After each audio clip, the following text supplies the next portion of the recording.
Et voilà, bonsoir et bienvenue à notre rendez-vous sacré de chaque lundi, mercredi et de vendredi à partir des 16 heures juste. Mesdames et messieurs, nous n'aurons pas un débat aujourd'hui, faute de pluie, la pluie a dérangé. Que faire? Un seul invité jusque-là sur ce plateau, il s'agit de Monsieur Papi Bazinga, il est cadre du progressiste parti cher à Monsieur Sami Badibanga. C'est avec lui nous allons un peu décrypter sur l'actualité. L'émission sera à bâton rompu. La déclaration du secrétaire général de l'UDPS à l'endroit de l'ancien chef de l'État, tout en accusant ce dernier d'être de mèche avec le M23, donc d'être derrière Corneille Nangaa. Et puis sur la nomination de l'actuel Premier ministre, que pouvions-nous attendre de cette dernière? Et d'autres sujets vont subvenir dans ce plateau. Mesdames et messieurs, bonsoir. Monsieur Papi, bonsoir. Bonsoir, Madame Minouchka. Comment allez-vous? Oui, ça va, on est là, Dieu fait grâce et nous vivons et nous continuons à se battre et nous continuons à travailler pour notre pays. Avant de parler sur nos deux sujets, j'aimerais un peu que vous nous parliez, qu'est-ce qui a retenu votre attention tout au long de la semaine passée? En tout cas, c'était les sujets ou l'actualité, et jusque-là, c'est la nomination du Premier ministre. Ça, nous allons en parler à part ça. Et je pense que c'est aussi cette question que vous venez d'évoquer tout à l'heure là, sur les gens qui rallient les camps des rebelles, mais aussi tout ce qui concerne les pays, aussi un peu d'inquiétude parce que jusque-là, il n'y a pas encore les bureaux définitifs des différentes assemblées à travers le pays, Ouais. et surtout l'Assemblée nationale. Donc tout ça, c'est quand même des sujets qui essaie un peu de déranger certaines mémoires qui réfléchissent sur le pays, la bonne marche du pays. Selon vous, comment vous trouvez le pays actuellement? Ça ressemble à quoi? L'atmosphère est un peu maussade là. Oui, ça c'est vrai. C'est vrai quand on regarde les pays, la marche du pays, la situation actuelle. Il y a un peu de soucis, un peu d'inquiétude de gauche à droite, surtout que les souhaits de tous les Congolais étaient de voir déjà le gouvernement soit opérationnel en fait. Mais jusque-là, le gouvernement n'est pas encore opérationnel parce que surtout lorsque vous écoutez les politiques, ils évoquent l'absence du gouvernement. Lorsque les gens disent que les choses ne marchent pas, il y a ceci, il y a cela, et les politiques répondent qu'il n'y a pas encore un gouvernement, il faut attendre. Donc c'est un peu ça, et quelque part c'est une inquiétude pour les Congolais qui aiment bien voir les choses bien marcher au pays. Sinon, on peut dire que nous souhaitons, nous suggérons à l'Assemblée nationale de faire un peu vite. En parlant de l'Assemblée nationale, j'aimerais savoir votre opinion, votre avis par rapport à qui est-ce qui peut être le dirigeant ou le numéro 1, le speaker de l'Assemblée nationale. Selon vous, entre Bahati, Mbosso et Vital Kamerhe, parmi les trois, qui peut tenir mieux? Pour moi, madame, c'est un piège cette question. Comment ça? Et toutes ces trois personnalités ont déjà travaillé pour ces pays. Et nous connaissons tous, chacun, ce qu'il a donné, ce qu'il a fait au pays. Je pouvais même souhaiter, et je pouvais dire ici, à mon avis, s'il était possible de créer d'autres mécanismes, on pouvait même dire à toutes ces trois personnalités de se reposer un peu, de laisser les autres travailler. Mais le comble est que les gens n'ont pas cette politique-là de laisser les places aux autres. Voilà, je pouvais dire que toutes les trois puissent se reposer, laisser les autres travailler. Parce qu'ils ont leurs députés, ils ont des députés, ils auront des ministres selon les jeux politiques. Mais qu'à cela ne tienne, notre système politique les oblige d'être là. Parce que les chefs des partis politiques ou les chefs des regroupements politiques, surtout, ceux-là qui ont eu la chance, entre guillemets, d'avoir plusieurs députés, ont aussi la possibilité d'être des chefs de corps. C'est ce qui dérange, en fait. Mais sinon, à mon humble avis, je pouvais dire qu'il y a plusieurs Congolais, madame, qui veulent bien servir le pays, qui peuvent mieux faire. Mais certaines personnes pensent que Vital Kamerhe mérite mieux cette place-là parce que en 2006, il avait eu quand même, il avait maîtrisé les députés. Le débat était vraiment égaux au sein de l'hémicycle, donner la parole à tout le monde. On sentait vraiment le goût de suivre nos députés. Oui, je voudrais en arriver là, madame, mais par rapport à la géopolitique ou à notre système politique, cela veut dire parmi les trois personnalités dont vous venez de citer tout à l'heure ici, Mbosso, et Vital et Bahati, l'un d'entre eux doit d'office être président de l'Assemblée nationale. Mais déjà, pour Mbosso, les gens disaient qu'il n'a plus la chance d'être là, étant donné que on vient de nommer un Né-Congo, selon la géopolitique, comme Premier ministre. On ne peut plus accorder encore... Attendez, cette question de Né-Congo là, mais il y a déjà de révélations sur ça, qu'elle n'est pas Né-Congo. Elle est d'une mère belge, son père est Mouka Tombolo et Kassayan. Le nom Toulouka est le nom de son mari qu'elle porte. On va arriver, madame, sur cette question. Bon, ici, je parlais de la politique, de ce qui se rencontre. Comme madame la première ministre est Né-Congo, donc on ne peut plus accorder ces postes du premier à Né-Congo. Donc il faut une autre tribu. Donc maintenant, les combats, c'est entre Bahati et Vital Kamerhe. C'est ce qui se dit. Donc, on va voir. Mais j'ai entendu encore Bahati dire que jusque-là, le chef de l'État n'a pas encore donné un mot d'ordre, étant donné que c'est lui qui est le patron de l'Union sacrée. Donc jusque-là, on ne sait pas encore qui sera le patron. Est-ce que dans un pays dit démocratique, un pays souverain, il faut avoir de mots d'ordre pour voter quelqu'un?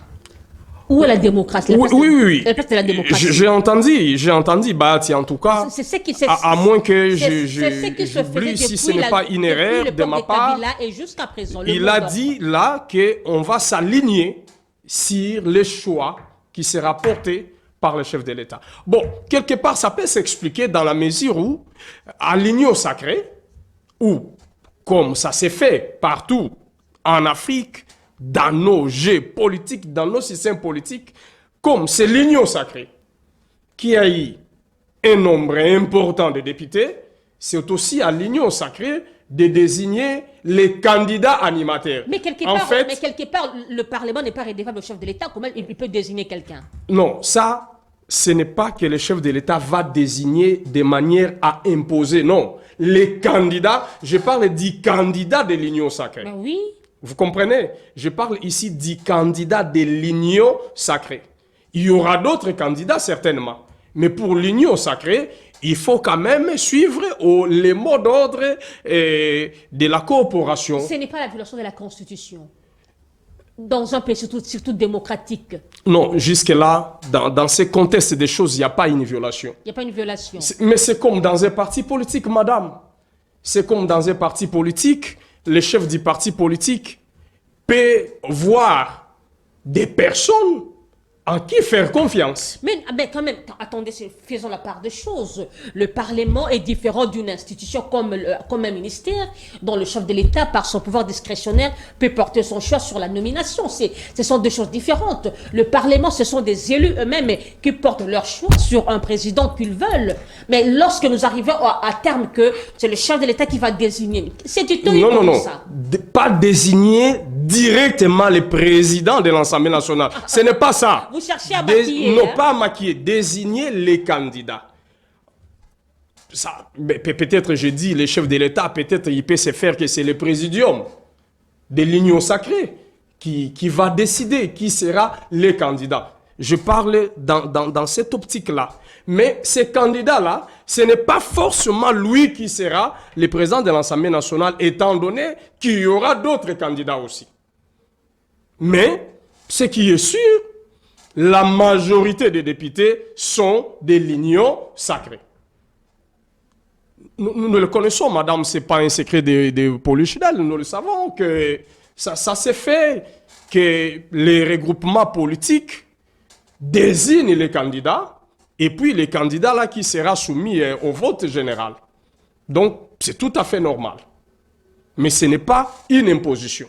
L'imposition serait, on nomme les présidents de l'Assemblée nationale. On ne nomme pas, mais on présente des candidats qui seront soumis au vote.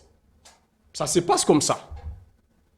C'est comme aujourd'hui, par exemple, vous le savez déjà, l'Union sacrée a ses candidats au poste du gouverneur. Mais ces candidats-là, on n'a pas dit forcément que c'est ces candidats qui seront votés. Parce qu'il y aura aussi d'autres candidats, par exemple de l'opposition, qui seront là aussi.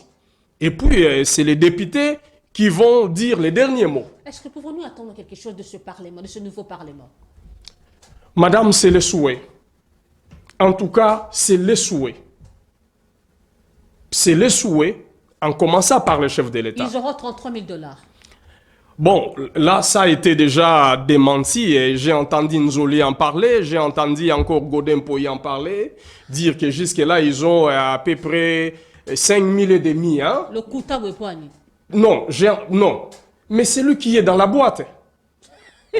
C'est lui qui est dans la boîte. Et puis, Godin, le professeur Nzoli l'a parlé aussi, et à un moment donné, que non, c'est faux. Nulle part, c'est mentionné que les députés auront 33 000. Mais en tout cas, ce qui est vrai, cette rumeur ne fait que s'imposer sur le terrain.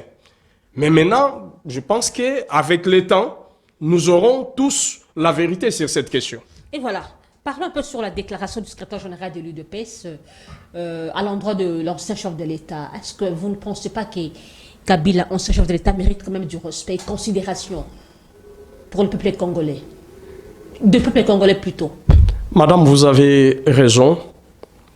L'ancien chef de l'État mérite beaucoup de respect. Mais je voudrais ajouter, ce n'est pas seulement l'ancien chef de l'État qui mérite du respect. Tout Congolais mérite du respect. Tout Congolais. Mais lui, dans son rang, il mérite aussi beaucoup de respect. Il mérite beaucoup d'honneur. D'ailleurs, il en a déjà. Parce qu'il a des gardes qu'on l'a donnés au nom du gouvernement congolais. Ça fait un temps qu'il touche plus son salaire. Non, on en avait parlé une fois par sa femme. Je pense que la situation a déjà été réglée. Ça n'a pas été réglé selon nos informations. Bon, là, je ne sais pas beaucoup sur cette question de son salaire, s'il est touche ou non. Mais au moins, il est honoré, il est respecté. Il a droit à des gardes, il a droit à un salaire. Mais à tout moment de provocation sur sa personne. À un salaire scandaleux. On nous parlait de 670 000 $ le mois. 680 000 le mois. Il a beaucoup de respect, madame. Il est vraiment honoré. Et puis, il est sénateur à vie. Il est honoré.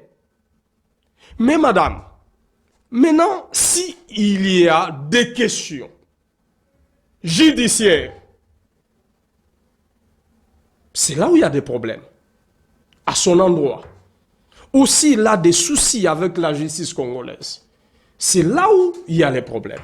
Il a les soucis, qui a révélé des soucis, où ce ne sont que des soupçons. C'est ce que je dis. Par rapport à son silence qui fait mal au régime en place, surtout non, moi je ne voudrais pas ici confirmer ou affirmer ce qu'a dit Kabouya. Je n'affirme pas ça. Il y a trop de ratés. Hein. J'ai dit tout simplement que Joseph Kabila mérite beaucoup de respect, beaucoup d'honneur, beaucoup de considération, et il en a déjà. Alors, par rapport maintenant à ce que Kabouya a dit sur Joseph Kabila Kabangé, je pense que M. Kabouya, c'est un grand responsable politique, secrétaire général d'un grand parti, d'ailleurs parti au pouvoir, les partis même qui gèrent les pays aujourd'hui.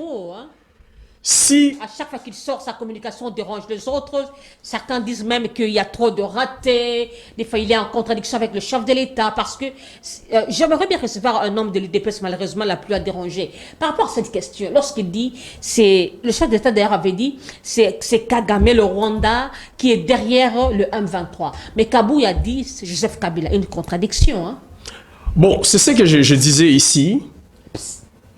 C'est ce que je disais ici, que Kabouya est responsable, c'est un secrétaire général. C'est vraiment un grand responsable d'un grand parti dans notre pays. S'il fait des déclarations pareilles, on sous-entend qu'il doit avoir des éléments. Je pense qu'il a des éléments par rapport à ces déclarations. Sinon, s'il n'a pas des éléments sur ces accusations, alors là, je dirais, c'est dangereux pour lui. C'est très dangereux pour lui. Mais s'il a des éléments, il a des preuves, parce qu'en droit, on parle des preuves. Vous ne pouvez pas... C'est la personne qui allègue de fait d'apporter des preuves. Exactement. Donc, si Kabouya a des preuves de ces allégations, il peut avoir raison de ce qu'il a dit. Mais maintenant, si effectivement Kabouya a raison de ce qu'il a dit, de ces accusations à l'endroit de Joseph Kabila ou à l'endroit de toutes ces personnes des PPRD ou du FCC qui seraient en connivence avec la rébellion ou avec Nanga. Et là, nous disons que ces personnes-là méritent d'être arrêtées et jugées. Alors que fait notre ministère public? Il devait interpeller, sans saisir du dossier, interpeller Kabouya. J'ai entendu même le président de cette ONG, Azado. Azado. Il a dit aussi la même chose que moi. Il a dit que ce que Kabouya a dit, il doit montrer des preuves. Parce que s'il n'y a pas de preuves, c'est dangereux. Ce serait vraiment dangereux pour le pays. Mais madame, en tout état de cause, s'il faut aussi analyser objectivement pourquoi il y a certains membres du PPRD qui sont partis se rallier à Nanga. C'est là encore une autre question, et une question importante. Parce qu'il y a un adage qui dit, chez nous, hein, à Lingala, permettez-moi de le dire, c'est que maman n'a pas quelque part. Pourquoi ces cadres d'IFCC se plaisent d'aller vers Nanga? Pourquoi Willy Ngoma, qui est aujourd'hui le porte-parole du M23, ancien cadre de l'UDPS, est allé au M23? Donc on dira que aussi l'UDPS était derrière lui. Hein? Pourquoi? Parce que Willy Ngoma, il est de l'UDPS. Oui. Qui a dit ça? Mais lui-même, il a dit ça, non? Qu'il était cadre de l'UDPS, Willy Ngoma. Qui a des preuves sur ces allégations? Il a dit ça lui-même. Il y a eu des vidéos qui ont circulé qu'il était cadre. Bon, ce qui est vrai, hein, ce qui est vrai, madame. On ne peut pas faire porter le chapeau d'un individu parce qu'il appartenait à une collective, à un parti politique, lorsqu'il a quitté pour aller, pour aller s'associer à une rébellion. On ne peut pas faire porter le chapeau à un leader. C'est ce que je dis, madame. On pourrait aussi dire que non, Jean-Pierre Bemba était derrière Jean-Jacques Mamba, non? C'est ce que je... On a peur de Jean-Pierre Bemba? C'est ce que je dis. Lorsqu'on réfléchit sur ces questions, il y a plusieurs interrogations. Il y a plusieurs interrogations. Mais ce qui est vrai, ce qui est sûr, là où moi je voudrais mener un peu plus loin mes réflexions, c'est sur les rôles du pouvoir et les rôles de la justice. Si. Peu importe la personne, quel que soit son nom, son pouvoir, sa grandeur, son camp politique, du pouvoir ou de l'opposition, de gauche ou de droite, lorsque la personne a des soucis avec la justice, lorsque la personne, cet individu-là, viole les lois du pays, il doit être poursuivi, arrêté si c'est nécessaire. Heureusement, on a une justice malade, comme a dit le chef de l'État. Oui. Cette maladie continue. Madame, on n'est pas convalescent jusque-là. Madame, oui, on peut comprendre que la justice a des problèmes, comme on l'a dénoncé le chef de l'État. Oui, le chef de l'État est sincère, les autres ne le feraient pas.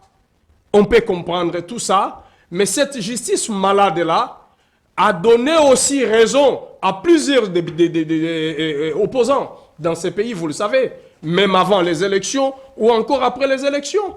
A donné raison en quoi, disons, en quoi faisons? Non, non, non, pour plusieurs questions. Par exemple, sur la nationalité, sur machin, sur les élections des uns et des autres, douter. C'est Non. une évidence quand même. Oui, madame, C'est une évidence. à un moment donné, nous pouvons dire, au-delà de ces soucis, au-delà des problèmes dans cette justice, mais cette justice fonctionne quand même, travaille quand même au-delà des problèmes. Madame, parce que vous avez parlé, vous avez évoqué le cas de Joseph Kabila Kabange. Madame, est-ce que vous savez que jusqu'à aujourd'hui, Sarkozy est sous des poursuites judiciaires? Il était aussi président de la République en France. Est-ce que vous savez que Trump, jusqu'à aujourd'hui... Je me souviens qu'il a été une fois en garde à vue. À garde à vue.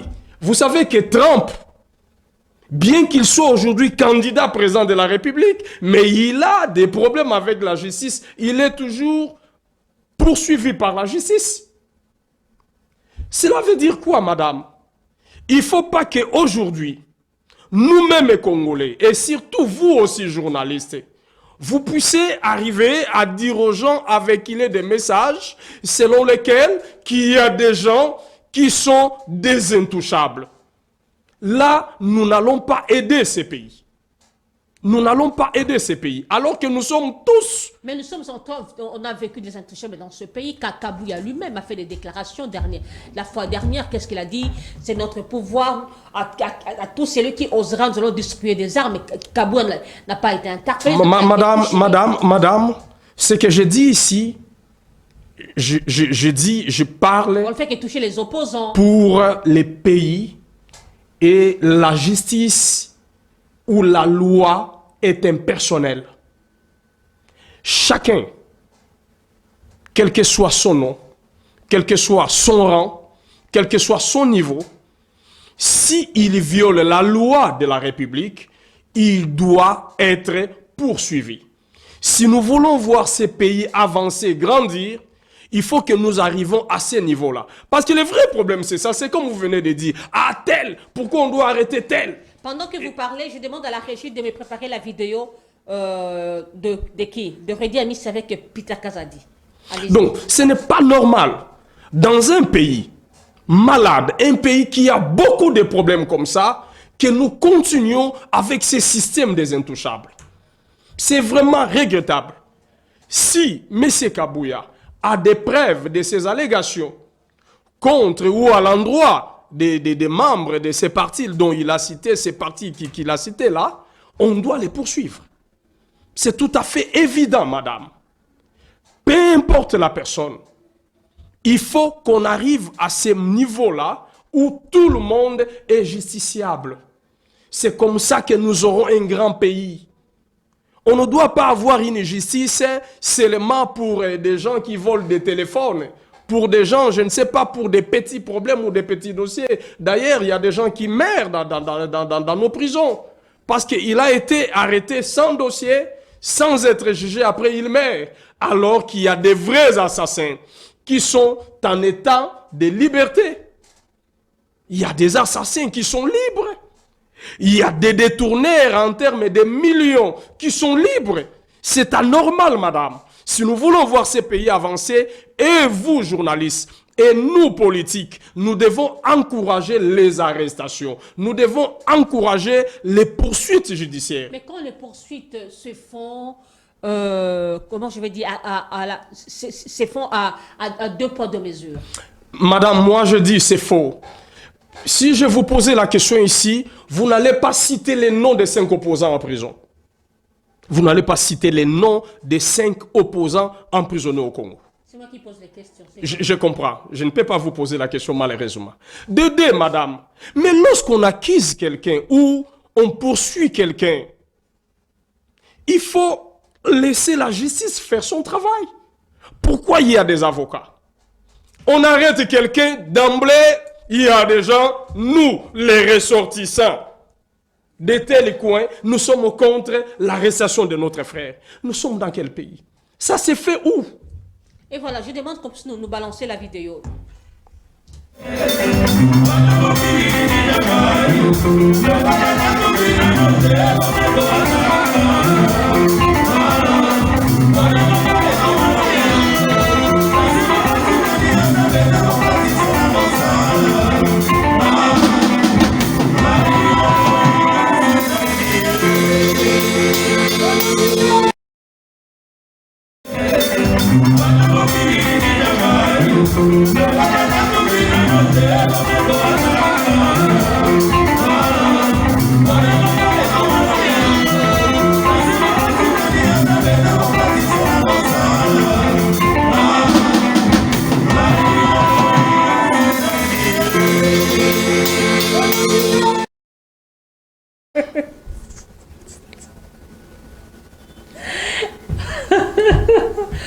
Dans un pays qui est en guerre, où on accuse Joseph Kabila d'être de mèche en connivence avec les M23, l'insécurité fait très mal, l'insécurité ronge son peuple, on voit un ministre de l'Intérieur dans la jouissance. Vous manquez des mots? Non, j'ai des mots, juste c'est pour répondre à votre question. Vous avez raison, madame. Quelque part, on dirait que oui, on serait tous en deuil par rapport à la situation du pays. Mais, ce qui est vrai, c'est un être humain. C'est un être humain. Même là où il y a deuil, les gens mangent et boivent.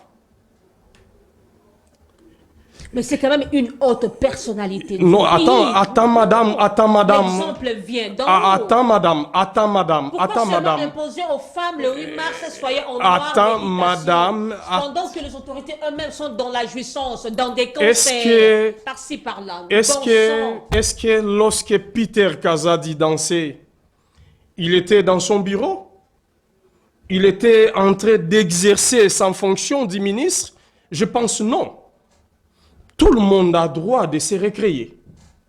Peut-être, je ne sais pas dans quelles circonstances il chantait et dansait, mais si c'était pendant son moment de récréation, c'est tout à fait normal de se récréer. Il y a eu c'est tout à fait normal. Le président Kenya avait dit, il avait dit ça.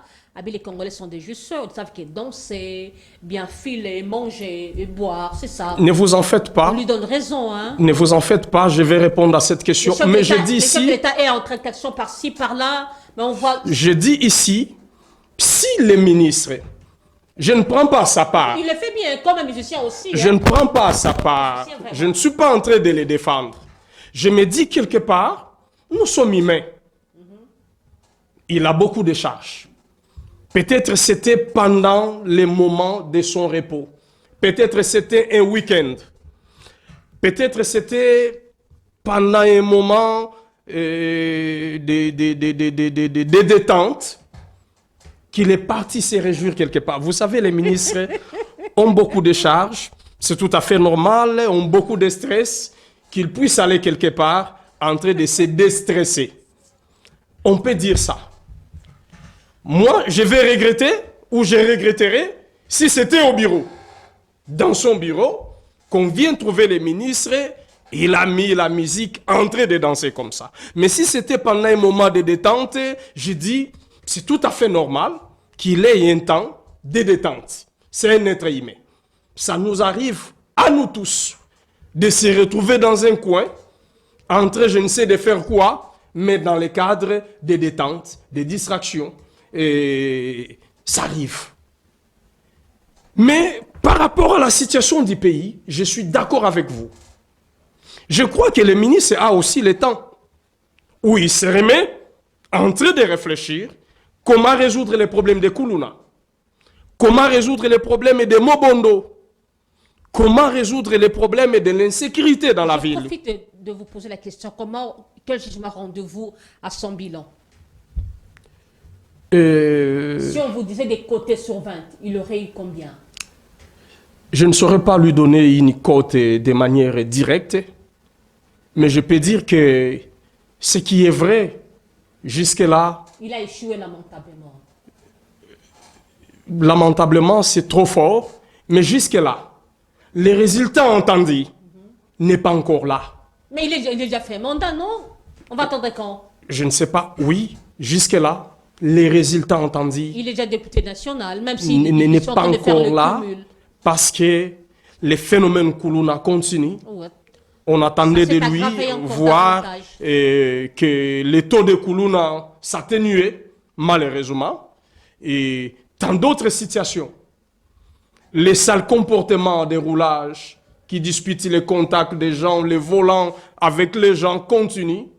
D'ailleurs, je profite pour dire à celui qui viendra après lui, pourquoi laisser 20 roulages dans les carrefours Vraiment. alors qu'il y a des sociétés vides? Ils font les ristournes, non? Les Likelimba. Non, il y a des sociétés vides. Je pense qu'on peut prendre un nombre important de roulages, les amener ou les envoyer dans les sociétés, donc dans les territoriales. Il n'apporte aucune réforme au sein. Parce que quand vous allez, d'ailleurs, là où vous trouvez plusieurs roulages, c'est là où il y a beaucoup plus de problèmes, c'est là où il y a des embouteillages et c'est là où il y a des tracasseries. Alors si le nombre est réduit, même à 3, 4 roulages dans des carrefours, ce serait mieux. Au lieu de les voir 20, 30 dans les carrefours, c'est beaucoup. Mais en tout cas, nous disons qu'il y a encore beaucoup de problèmes en ce qui concerne la sécurité et les pays et les ministères en question. Et voilà, j'aimerais présenter nos excuses à ceux qui nous suivent présentement parce que nous sommes en direct. Lorsque vous constatez que la lumière, l'intensité s'abaisse, en tout cas, ne nous tenez pas rigueur, nous travaillons.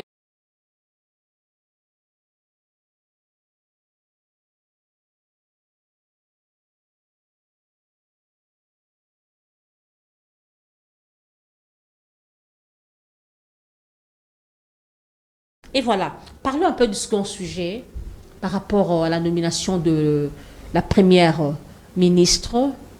C'est une nouvelle chose dans le pays, ça n'a jamais existé. Comment vous avez accueilli ça, cette nouvelle? En tout cas, j'ai accueilli La toute première fois. cette nouvelle Honneur à la femme. avec beaucoup de joie, beaucoup de gaieté, honneur à la femme, mais aussi le chef de l'État a honoré sa parole. Je salue, coup de chapeau au chef de l'État, d'avoir honoré la femme.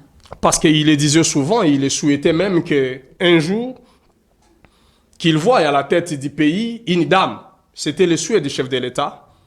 Et Dieu merci, il a quand même lui-même nommé un premier ministre femme, ce qui est une bonne chose pour notre pays. Alors, qu'est-ce que je pense de cette dame? Moi, je crois en elle. Vous croyez en elle? Je crois à cette femme. Je crois qu'elle fera mieux. Est-ce que pensez-vous en cette situation de guerre que nous traversions, elle serait capable? Elle serait à la hauteur? Le problème de la guerre, madame... Elle sera vraiment une bonne complice pour le chef de l'État?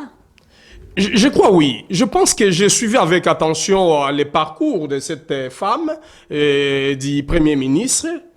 Elle a été à la banque, elle a travaillé à la Citibank. Je suis moi-même un ancien banquier. Je connais les disciplines et la manière de travailler d'un banquier. Elle était à la PINI des femmes. Elle a travaillé. Elle était au ministère des Budgets avec Moukoko Samba. Il était au ministère du Plan. Je pense qu'elle a des atouts pour être... Mais la plupart disent qu'elle a laissé des casseroles qui traînent là-bas au ministère du Plan. Bon, vous savez, lorsque on ne veut plus de son chien, on l'acquise des rages. C'est tout à fait normal qu'on cherche...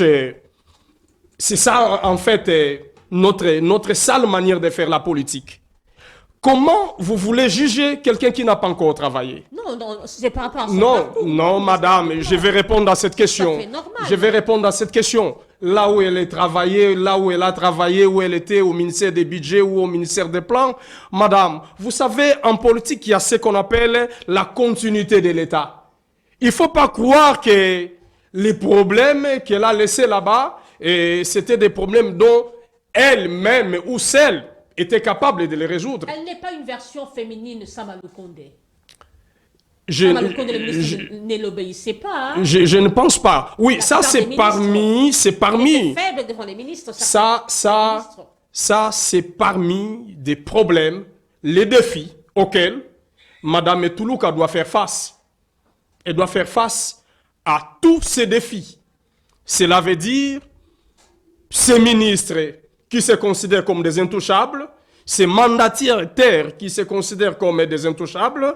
Mme Toulouka doit faire face à toutes ces personnes-là. Mais pourquoi, madame, on doit avoir dans un pays sérieux des ministres intouchables? C'est ça le comble. Des ministres qui ne se soumettent pas à son chef ou au premier ministre. D'ailleurs, c'est triste d'en parler. Parce que moi, ce que j'attends de cette dame, en tout cas, je parle comme un prophète. Hein. Si cette dame rencontre ce genre de problème, elle n'hésitera pas à démissionner. Vous êtes sûr? Je suis sûr. Les Congolais n'ont pas la culture de la démission. Hein? Non, non, non. Moi, je crois à cette dame que si elle rencontre des difficultés, des obstacles, des interférences pendant sa mandature, elle pourra facilement démissionner. Je connais les principes des gens qui travaillent sous pression, des gens qui travaillent dans des institutions bancaires. Moi, je crois à cette dame qu'elle fera quelque chose, mais à une seule condition, qu'elle soit bien accompagnée. D'abord, allez-y. Bien accompagnée, d'abord par le chef de l'État lui-même, et elle doit être bien accompagnée. Qu'elle soit pas une étiquette. Si elle est bien accompagnée par des ministres et surtout par les parlements. Pourquoi? Parce que là où elle sera incapable de faire quelque chose sur ses collaborateurs, mais le Parlement est là. Parce que le Parlement, c'est l'œil de la population. Le Parlement, c'est l'œil de la République. Le Parlement contrôle l'exécutif. Donc le Parlement sera là aussi pour voir, madame, tel ministre ne travaille pas bien et qu'il doit partir. Donc, si elle est bien accompagnée par le chef de l'État, si elle est bien accompagnée par le Parlement, je pense qu'elle va faire mieux que les autres, que ses prédécesseurs. D'ailleurs, je me dis une chose, madame, c'est une femme. C'est la première fois que nous ayons une femme à la tête du gouvernement. Hélène Congo, c'est une femme de valeur. Elle va chercher à tout prix à laisser des empreintes. Elle est née Congo selon l'Union sacrée, mais selon des vraies sources, elle n'est pas née Congo. J'aimerais encore revenir sur cette question. Sa mère est belge, son père est Mouka Tombolo, elle est Kassa, et son père est Kassa. Vous n'allez pas me prendre... Son mari, Toulouka, qui est... Madame Minouchka, vous n'allez pas me prendre dans ces pièges. Je ne peux pas sacrifier ma tête. Peu importe la personne. Peu importe sa tribu. Peu importe ses origines. La géopolitique est menacée, vous soutenez ça. L'essentiel que cette femme puisse venir travailler pour les Congolais. L'essentiel que la première ministre donne le sourire aux Congolais qui pleurent. C'est ce qui compte pour moi. Peu importe sa tribu. Madame, on peut aussi respecter, on a toujours parfois respecté cette géopolitique, mais qu'est-ce qu'il nous apporte au pays? Il nous apporte quoi? C'est seulement la joie dans sa famille, c'est seulement lui qui construit ses maisons, ses immeubles, mais qu'est-ce qu'ils apportent au pays? Ici, d'abord, c'est une question de compétences, c'est une question du patriotisme, c'est une question aussi de l'amour du pays et de l'amour de ceux qui souffrent. Mais en tout ce que je sache, elle est née Congo. Et voilà, nous tendons déjà vers la fin de l'émission, nous sommes en train de chuter. J'aimerais un peu poser cette question par rapport à la guerre de l'Est. Le chef de l'État est dans des tractations, il cherchait à tout prix rencontrer Kagame, cependant que lui-même avait dit, la moindre escarmouche, regardez mes lèvres, Kagame Koyeba Kenaza Fachi Béton.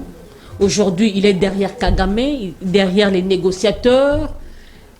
Comment je peux les appeler, les Ketumir et Massiré, les Den Kodjo. Est-ce que ce n'est pas un aveu de chèque? Ce n'est pas une honte, tout ça? Oui, vous avez parlé d'Eden Kodjo. Je ne sais pas si je ne m'abuse pas, il serait déjà mort, Oui, oui, oui. cette personnalité. Mais je pense que, madame, lorsqu'on cherche la paix, on utilise toutes les voies. Toutes les voies lorsqu'on cherche la paix. Non. Pourquoi avoir d'abord parlé, Non, non, non. On faire utilise, semblant des menaces? on utilise toutes les voies. Mais lorsque ce que vous venez de dire là, ce n'est pas que le chef de l'État cherche Kagame ou à négocier avec Kagame. Non. Il cherche quoi alors? Non, non, non. Le chef de l'État a posé des conditions. Il a posé des conditions. Il ne faut pas tomber dans ces pièges de l'amalgame. Cette question de l'Est a plusieurs brèches. Parmi les brèches, il y a aussi question des Tutsis vivant au Congo ou des Tutsis congolais. Si peut-être le chef de l'État peut chercher à parler avec Kagame, ce serait peut-être sur cette optique-là. Mais en ce qui concerne la souveraineté du pays, le chef de l'État n'a pas à négocier avec Kagame. N'a pas à négocier avec qui que ce soit. La preuve, madame, si aujourd'hui la guerre a pris les allures qu'elle a prises aujourd'hui, c'est parce que le chef de l'État refuse d'accepter les accords sales. Vous parlez de quelles allures?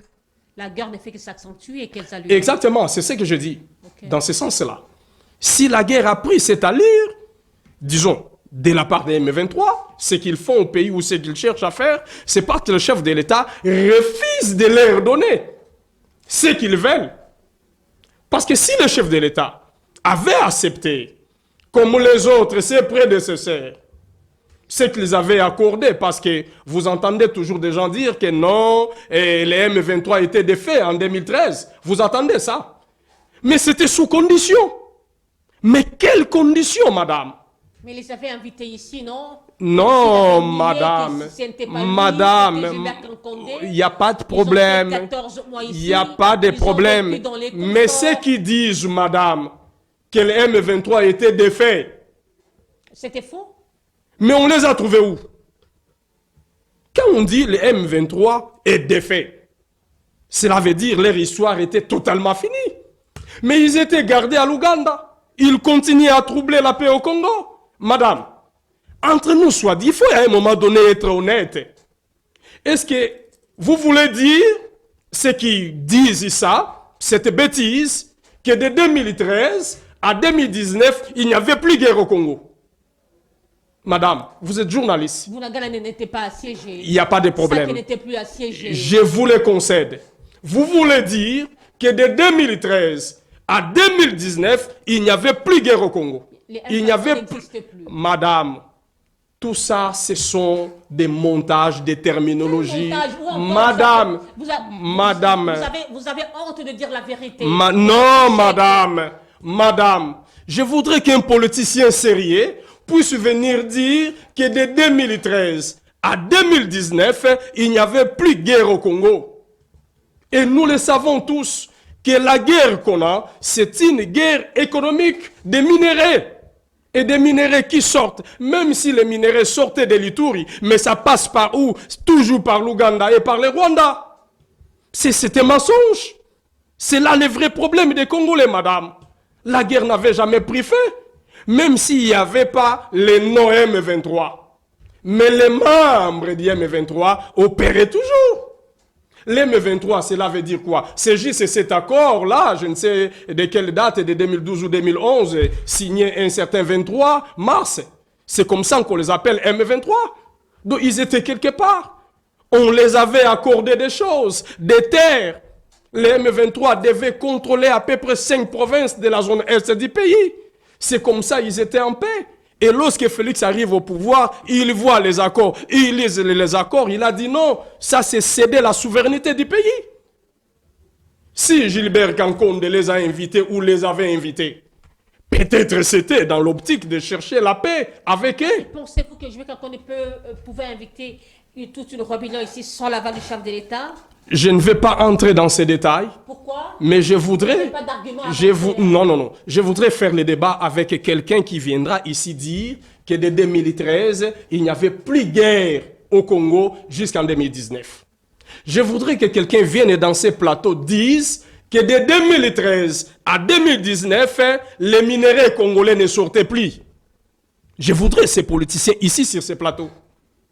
Donc, madame, chercher la négociation, c'est faux.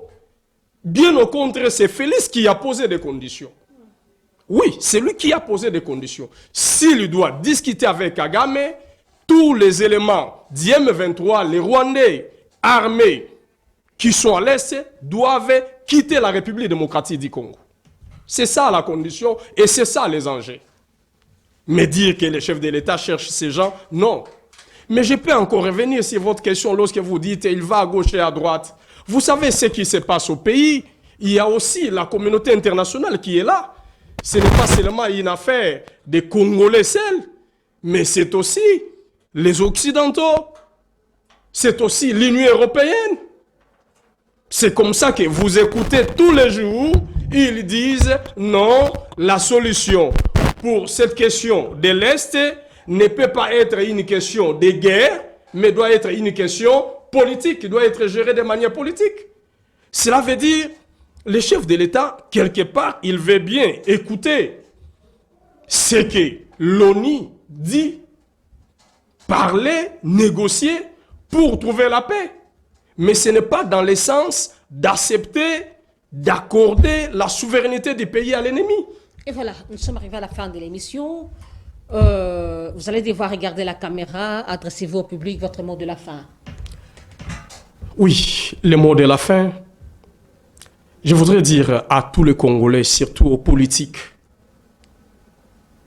même si vous pouvez ne pas être d'accord avec les chefs de l'État actuels, mais vous ne devez pas encourager la guerre, encourager la rébellion. Là, c'est saboter le pays. Il y a plusieurs questions économiques, sociales, nous les connaissons tous. Même moi, j'en subis quelque chose. Mais sur la question de l'Est, sur la question de la souveraineté du pays, sur la question de la sécurité, nous devons tous dire la même chose. Nous devons tous être aux côtés du chef de l'État, l'accompagner, accompagner ses efforts qui visent la paix dans la partie Est de la République. Le deuxième mot, nous devons soutenir la Première ministre, comme disent les Quinois, topé ça y est chance, total à travailler. Troisième chose, nous devons avoir un Parlement responsable au pays. Si le Parlement est très responsable, il y aura des résultats. Nous allons voir le travail être exécuté au profit de tous les Congolais. Papi Bazinga, merci d'avoir répondu à notre invitation. Merci à vous, madame, et aussi de nous honorer par votre plateau spécial. Et voilà. Merci aussi à tous les téléspectateurs. Et voilà, mesdames et messieurs, nous sommes arrivés à la fin de ce magazine Actu 60.